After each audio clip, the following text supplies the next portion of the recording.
नमो भगवती वासुदेवाय।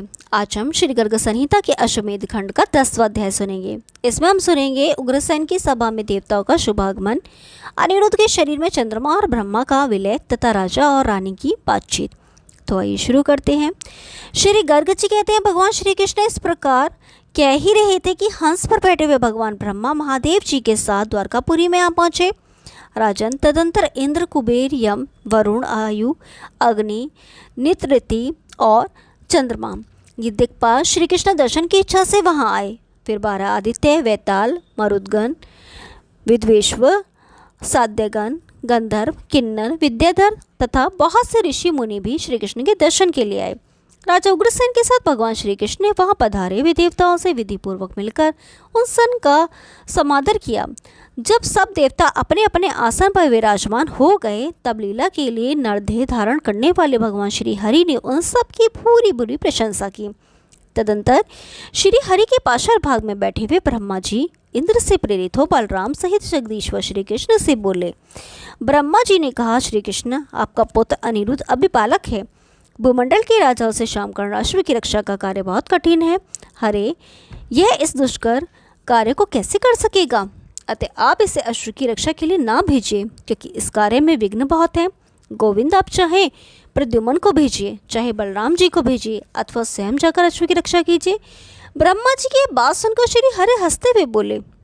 श्री भगवान बोले, अनिरुद्ध हठ पूर्वक जा रहा है, इस विषय में वह मेरा निषेध नहीं मानता है, अतः आप स्वयं उसके पास जाकर यत्न पूर्वक उससे मना कीजिए। श्री गर्ग जी कहते हैं, श्री कृष्ण की यह बात सुनकर ब्रह्मा जी चंद्रमा को साथ लेकर प्रद्युम्न नंदन हरिरुद्ध को रोकने के लिए गए।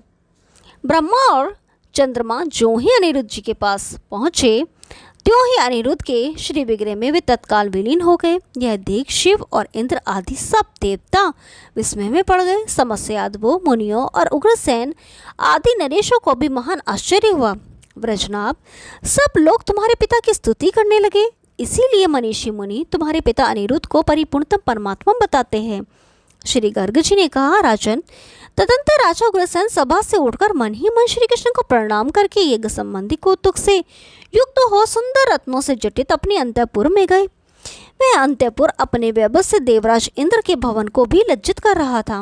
वहां जाकर नवशिष्ट उग्रसेन ने वस्त्राभूषणों से विभूषित दासियों से सेवित तथा श्वेत चामरों से विचित शची के समान मनोहर मुख वाली रानी रुचिमती को देखा, जो प्रियंग पर विराजमान थी।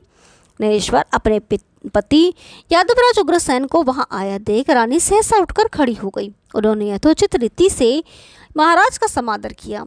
तब प्रियंग पर बैठकर विष्णु वंशियों के स्वामी राजा उग्रसेन हंसते हुए मेघ के समान गंभीर वाणी में अपनी परम प्रिया रुचिमती से बोले, प्रिय, मैं भगवान श्री कृष्ण की आज्ञा से आज अश्वमेध यज्ञ का आरंभ करूंगा, जिसके प्रताप से मनुष्य मनोवांछित फल पा लेता है।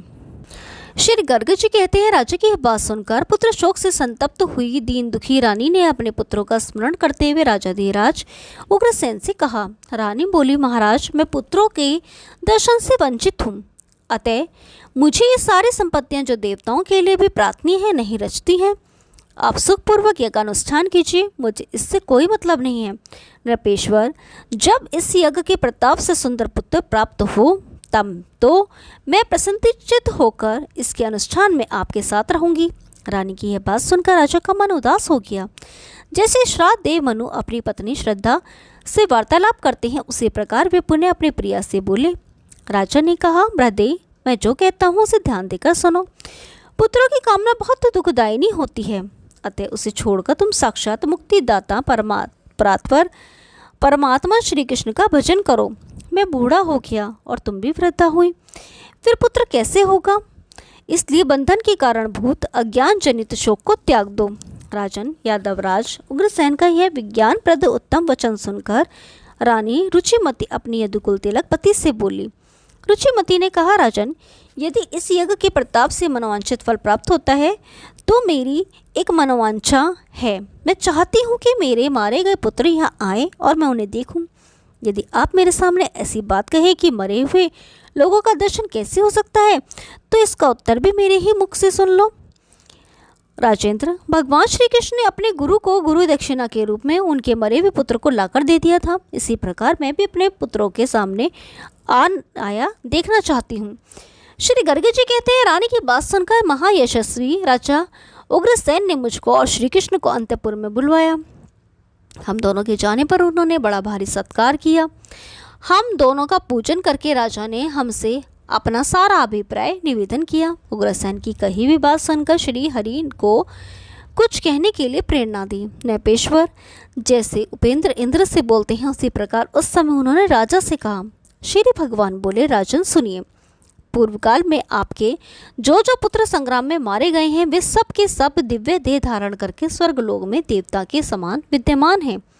अतः नृपश्रेष्ठ, आप पुत्र शोक छोड़कर धैर्यपूर्वक क्रतुश्रेष्ठ अश्वमेध का अनुष्ठान कीजिए। हे पृथ्वीपते, यज्ञ में के अंत में मैं आपको आपके सभी पुत्रों के दर्शन कराऊंगा। श्री कृष्ण का कथन सुनकर पृथ्वीपति उग्रसेन बड़े प्रसन्न हुए और अपनी प्रिया को सुंदर वचनों द्वारा आश्वासन दे श्रेष्ठ पुरुषों के साथ सुधर्मा सभा में गए। श्री कृष्ण सहित राजा उग्रसेन को आया देख दिक्पालों तथा बलराम और शिव आदि देवताओं ने प्रणाम किया। व्रजनाभि राजा उग्रसेन के उत्तम तप का मैं क्या वर्णन करूं। इन्हीं श्री कृष्ण आदि सब लोग प्रणाम करते रहे हैं। यादव राज भी समस्त देवताओं का नमस्कार करके लज्जित हो कुछ सोचकर इंद्र के दिए हुए दिव्य सिंहासन पर नहीं बैठे। तब भगवान श्री कृष्ण ने उसी क्षण हाथ पकड़कर अपने भक्त नरेश को उस इंद्र के सिंहासन पर बिठाया। ओम नमो भगवते वासुदेवाय। कल 11वां अध्याय सुनेंगे। तब तक के लिए नमस्कार।